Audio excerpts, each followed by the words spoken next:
part 3 of our video series on how to perform and score the functional movement screen. We're going to go with the rotary stability today. So we're going to start with getting Jared on the board. First thing we're testing for, or screening for I should say, is the 3. So the 3 is extremely difficult to get. You're not really going to see a lot of these, but for your elite level athletes and things like that, the screening for the 3 will definitely come in handy. But you're not going to really expect to see a lot of your typical fat loss and health and fitness clients knocking out 3s on a regular basis. But we're still going to go ahead and see how good or bad Jared can do at this. And Jared's pretty good because Jared's very athletic. So let's go ahead and start with the right side. What we want to do is basically he's going to get on the board with his knees touching the board, his thumbs touching the board, and he's, like you just saw, he's going to bring his front arm and leg away at the same time and try to touch his elbow and knee together above the board and come back down. So people are going to shift their weight on this one. That's kind of what we're looking for on rotary stability. Can you shift your weight into the side and hold it up? What you're looking for from this front view is if that arm and that leg are traveling on the board and the knee is touching without shifting to where the knee and elbow aren't on the board. Another big thing to look for, let's go ahead and just rotate this kid around so we can get a side view.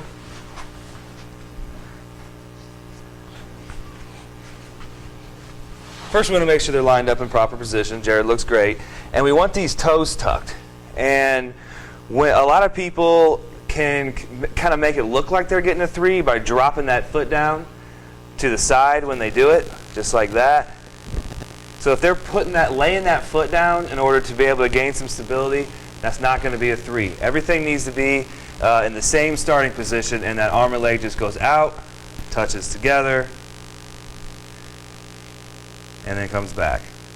And you can see Jared's doing a really, really good job at this right now, but still it's tough. Like I said, most people you're not going to see 3s with this, so we're looking for 2s. So we'll start with this angle. Same setup position, but on this one, instead of having the left arm and the left leg, we're going to have the left arm and the right leg. And we're just looking to have him go into extension and just touch the elbow and knee together above the board and then come back to the starting position. So you're looking for that elbow to touch in an area that's just a little bigger than the kneecap. It doesn't have to be necessarily touching the patella, but what you would a normal person would call a knee.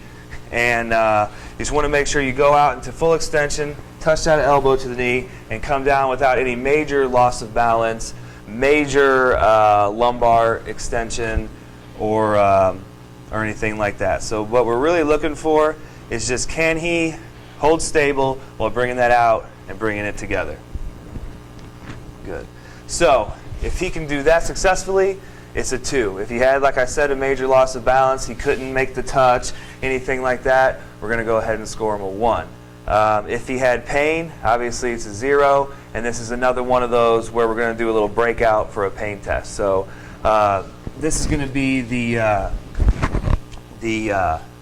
flexion, and we're just going to have basically Jared go down into child's pose, drop his butt as close down to his heels as he can, reach those arms forward, and all we're going to do is basically have him get in this position and ask him, Jared, do you feel any pain in this position? Nope. No pain. If he feels pain anywhere, we're just going to mark it as 0 for that, and we would refer out. Anything you want to add to that, Jared?